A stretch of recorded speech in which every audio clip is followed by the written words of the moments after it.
Howdy, Dennis Bradford here. Let's think some about being, feeling, and doing better. What is a prayer of thanksgiving? What is a prayer of adoration? What should we think of them? A prayer of thanksgiving gives thanks to the divine. They're prayers of gratitude. Here's an example. Oh God, thank you for the food we eat, for our family, for our friends, for our health, for our work, and for our play. Roshi Philip Kapleau, quote, "Of all emotions, the feeling of gratitude is probably the most dignified. It lies at the core of a spiritual life," end quote. From Awakening to Zen. Complaining is the opposite of gratitude. That's why the wise never complain, whether in thought or speech. A prayer of adoration expresses reverence, devotion, respect, or intense admiration. Its Latin root means, quote, to give homage or worship to someone or something, end quote. Here's an example. Glory to God in the highest. Gloria in excelsis Deo. As noted in the previous video on petitionary prayer in this playlist, any kind of prayer may have beneficial effects. For example, all prayers may contribute to improved concentration and greater humility. Also, as previously noted, the conceptual content of many prayers undermines their spiritual utility. This applies to prayers of thanksgiving and prayers of adoration.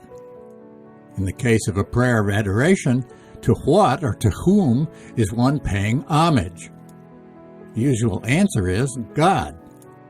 What or who does the word God denote? God is peace and love, and nothing else, end quote. From I, by David R. Hawkins, MD, PhD. If so, is there anything wrong with paying homage to peace and love? Certainly not. It's beneficial to do it daily. On the other hand, if the word God refers to a personal God, since that notion is unintelligible, no homage can be paid at all. Why?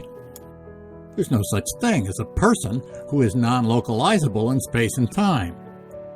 It's false that capital B, being is personal. In fact, unless we create it using material identity judgments, nothing is personal. These ideas are covered in the Emotional Empowerment playlist videos. It's similar with respect to prayers of thanksgiving. If one is being grateful for peace and love, it's beneficial to do that every day. The core of spiritual work, practice, training, is non-attachment, the release of all suppositions and conceptualizations. Its goal is spiritual enlightenment. The core of devotion is humility and the willingness to surrender all belief systems and illusions of I know, end quote. From Dr. Hawkins's Discovery of the Presence of God. Spiritual progress or evolution is advancing up the scale of the levels of consciousness, particularly transitioning from linear mind, with a small m, to nonlinear mind, with a capital M. That requires ego attrition, in which appearances of the small s self dissolve into the reality of the large S self. Ultimate reality doesn't contain any inconsistence. In reality, there are no opposites, end quote. From Dr. Hawkins's I. Apparent opposites are mere appearances. Ultimate reality is not self-contradictory. Instead, it's being without separation of any kind. It's helpful here to think of Zen koan training, in which apparent puzzles reflect conceptual opposites designed to help trainees drop attachment to otherwise incessant conceptualizing, thinking, discursive thoughting. Silence is of the big S, self. Thoughts are of the small s, self. Silence is of the self, thoughts are of the self. From Dr. Hawkins's Discovery of the Presence of God. Since to conceptualize is to separate, letting go of incessant conceptualizing is required for awareness of allness, being, essence, reality, unity, presence. This means detachment from all forms, which requires total dissolution of the ego. Direct awareness of allness is spiritual enlightenment. If enlightenment were easy to come by, it would be a common phenomenon. However, statistically, the chances are less than 1 in 10 million, end quote, human beings is enlightened, and I'm not, at least not yet, one of them. From Dr. Hawkins's The Eye of the I. This is why, quote, spiritual development is a way of life, end quote, from Dr. Hawkins's I. It requires persistent orientation towards waking up.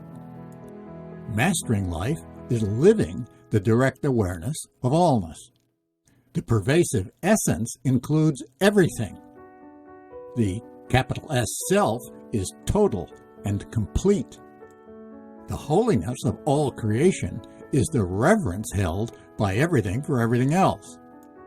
The revelation instills an infinite peace and stillness, end quote, from Dr. Hawkins's The Eye of the I.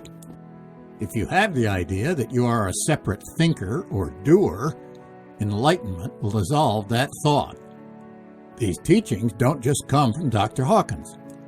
Though in different ways, all sages teach the same thing. Eckhart Tolle, for example, writes that, quote, stillness is your essential nature. You are that awareness, disguised as a person. The equivalent of external noise is the inner noise of thinking. The equivalent of external silence is inner stillness, end quote, from Stillness Speaks. There are multiple other examples of sages encouraging us to drop thinking in the Emotional Empowerment playlist here at the Dennis Bradford PhD YouTube channel. What do we humans need most?